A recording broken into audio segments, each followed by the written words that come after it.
To really get how big of a deal this was, we have to rewind and look at the world as it was. Before 1492, the Americas were home to millions of people. Historians estimate somewhere between 35 and 75 million. Great civilizations, like the Aztecs in Mesoamerica and the Inca in the Andes, had built sprawling cities and complex societies. In North America, a huge network of diverse cultures inhabited the land, from nomadic hunters on the Great Plains to settled farming communities in the eastern woodlands. For thousands of years, they had been the masters of their own continents. Meanwhile, across the Atlantic, Europe was shaking off the Middle Ages. It was a continent of rival kingdoms, all driven by a growing hunger for wealth, power, and religious expansion. For centuries, Europe got its fix of Asian riches, spices, silk, and other luxuries, from overland routes like the Silk Road. But these routes were long, dangerous, and controlled by rivals, especially the Ottoman Empire, which took Constantinople in 1453. This blockage sparked a firestorm of innovation. Maritime nations like Portugal started pioneering new tech in shipbuilding and navigation, desperate to find a sea route to Asia by going around Africa. This kicked off what we now call the Age of Exploration. Their reasons were a powerful mix which you can boil down to three big motivators: gold, God, and glory. Gold was about the immense wealth from new trade routes and resources. God was the religious drive to convert non-Christians, a mission the Catholic monarchies of Spain and Portugal saw as a divine command. And glory was all about personal fame and national pride. Explorers wanted to write their names in the history books, and kings wanted bigger empires. It was this potent cocktail of commerce, Christianity, and competition that sent European ships sailing into the vast, unknown Atlantic.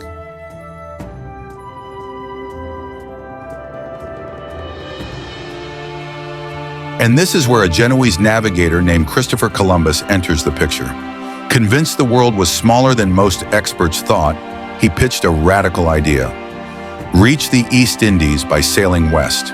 Portugal said no, but he found his backers in King Ferdinand and Queen Isabella of Spain. Fresh off completing the Reconquista, they were eager to one-up their Portuguese rivals. On August 3, 1492, Columbus set sail with three small ships: the Nina, the Pinta, and the Santa Maria.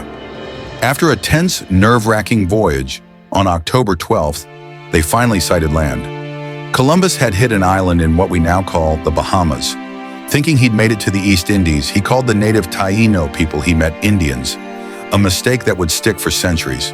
Columbus made 4 voyages in total between 1492 and 1504, exploring parts of the Caribbean and the coasts of Central and South America.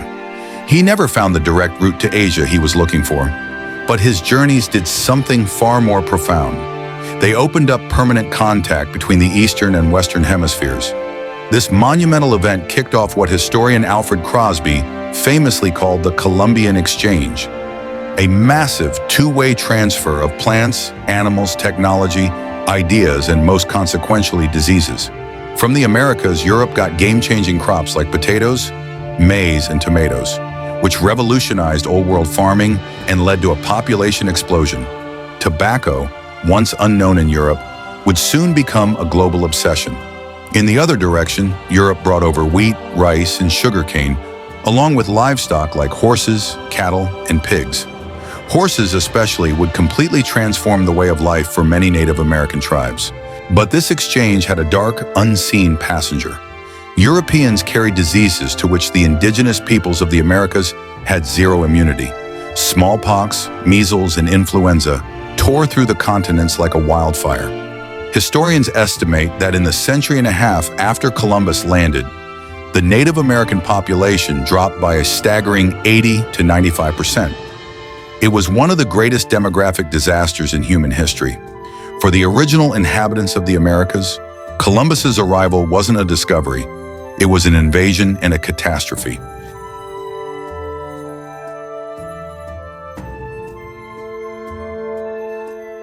After Columbus, Spain didn't waste any time. Fueled by the promise of gold and the mission to spread Christianity, a ruthless campaign of conquest began. Conquistadors, privately funded but royally approved adventurers, swarmed the Americas. They lived by that gold, God, and glory motto, And with a combination of superior steel weapons, strategic alliances with rival native groups, and the invisible killer of disease, they toppled the mighty Aztec and Incan empires. As Spain's empire grew, so did its network of colonial outposts. A key tool in this expansion was the Spanish mission. These were religious settlements founded by Catholic orders, officially to convert Native Americans to Christianity. But they were also powerful tools of colonial control, meant to assimilate indigenous peoples and lock down Spain's territory. In 1565, the Spanish founded St. Augustine in what is now Florida, the first permanent European settlement in the future United States. It was both a military fort and a mission base. From Florida, the mission system spread across the American Southeast and later into the Southwest, from Texas to California. These missions were built to be religious hubs, but also centers of economic exploitation. Indigenous people were often forced into compounds where their traditional way of life was erased. They were made to work in the fields and build the missions, while their own cultures and beliefs were suppressed. And this really shows the two faces of the Spanish colonial project, a genuine, if fanatical, desire to spread its faith, forever tied to the violent conquest of people and the expansion of an empire.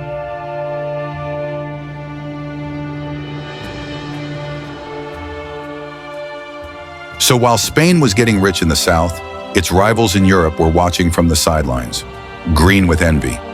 England, especially, was itching to challenge Spanish power and grab its own slice of the New World.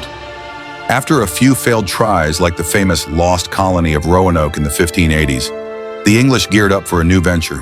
In 1606, King James I granted a charter to a joint stock company called the Virginia Company of London. This was basically a group of investors who pooled their money to fund a colony, hoping to get rich. Their goals were a familiar mix: find gold, discover a northwest passage to Asia, and push back against Catholic Spain. In December 1606, 3 ships, the Susan Constant, the Godspeed, and the Discovery, left London with 104 men and boys. These weren't farmers looking for a new life. Many were upper-class gentlemen and adventurers, basically guys who were used to giving orders, not getting their hands dirty. They were dangerously unprepared for what was coming. In May 1607, they arrived in the Chesapeake Bay. They picked a spot on a peninsula along a river they named the James, after their king, and called their settlement Jamestown. The location seemed smart. It was easy to defend from Spanish ships and had deep water for anchorage. But this choice would prove to be catastrophic. The site was a swamp, swarming with mosquitoes, and the water source was brackish and contaminated, a perfect breeding ground for disease. From day one, the colony was a disaster. The settlers were surrounded by the powerful Powhatan Confederacy, a sophisticated chiefdom of around 15,000 Algonquian-speaking people, led by the formidable chief Wahunsenacao, whom the English just called Powhatan. Relations were a roller coaster of cautious trade one day and violent clashes the next. The English, obsessed with finding gold, didn't bother planting enough food. Disease, starvation, and infighting became the norm. In its first years, the colony was a death trap.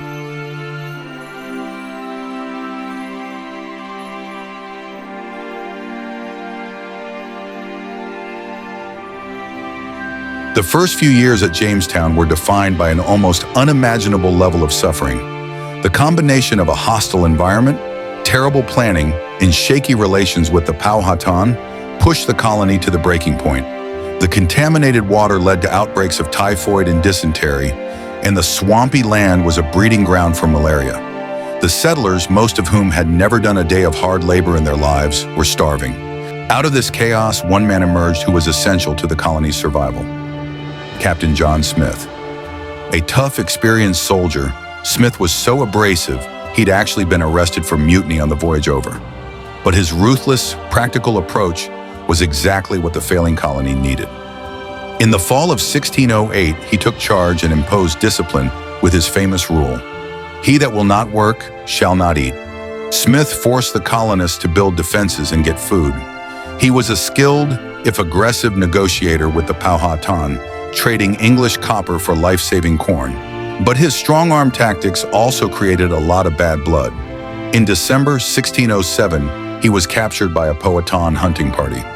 According to Smith's own dramatic account, he was about to be executed when the chief's young daughter, Pocahontas, threw herself over him, saving his life.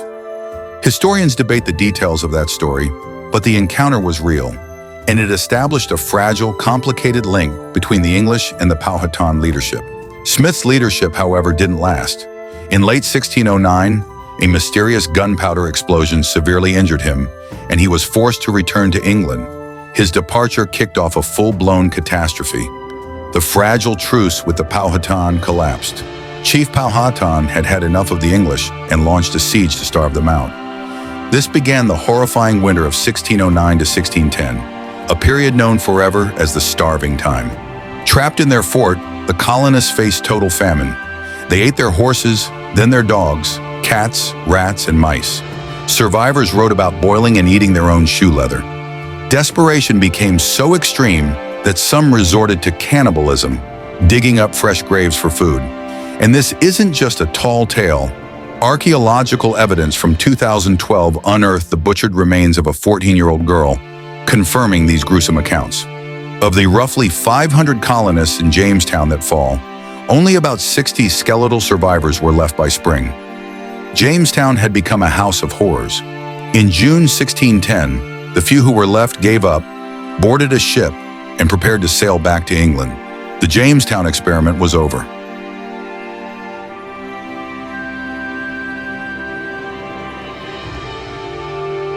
But just as the last survivors were sailing away, they were met by an incoming fleet.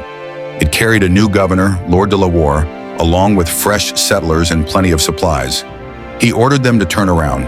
Jamestown was getting a second chance. The colony was saved from being abandoned, but it still had a fundamental problem. It made no money. The gold hunt was a bust, and the Virginia Company's investors were getting nothing back. The man who finally solved this puzzle wasn't a soldier or a lord, but a settler named John Rolfe. Rolfe had arrived in 1610 and started experimenting with tobacco. The local Virginia weed was harsh and bitter, so Rolfe got his hands on sweeter tobacco seeds from the Spanish Caribbean, probably Trinidad. This was a huge risk. Spain had a death penalty for anyone caught selling those valuable seeds to a foreigner. But the gamble paid off spectacularly. In 1612, Rolfe harvested his first crop of the new, milder tobacco. It was an absolute sensation back in England. It shattered the Spanish monopoly and finally gave the Virginia colony a profitable cash crop. The effect was instantaneous. Tobacco farms shot up along the James River, and the promise of brown gold fueled a new wave of migration. This crop became the economic engine Jamestown desperately needed. John Rolfe also played a part in temporarily calming things down with the Powhatan. In 1614, he married Pocahontas.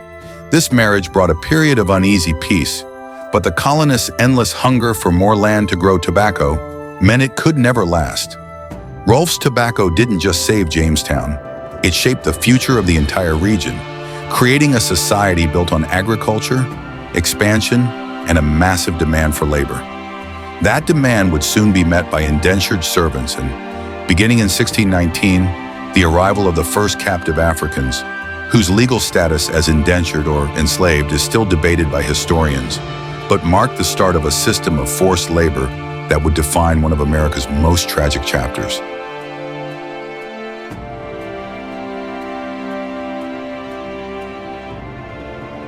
So what was the long-term fallout of all this? The century from Columbus's first voyage to the survival of Jamestown laid the foundations of a new world, born from the violent collision of two old ones. For the indigenous peoples of the Americas, this era was an apocalypse. The Columbian Exchange unleashed diseases that caused a demographic collapse on an unimaginable scale, wiping out entire cultures. The survivors faced centuries of conquest, displacement, and forced assimilation. Both the Spanish missions and the English settlements were built on the seizure of native lands and the destruction of their way of life. The story that began in 1492 kicked off a struggle for land and survival that continues for indigenous communities today. From thriving indigenous civilizations to the arrival of European empires, this story showed how the world was remade after 1492.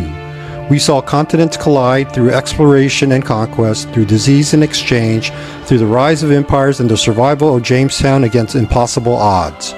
The Columbian Exchange reshaped the globe, but at a devastating cost.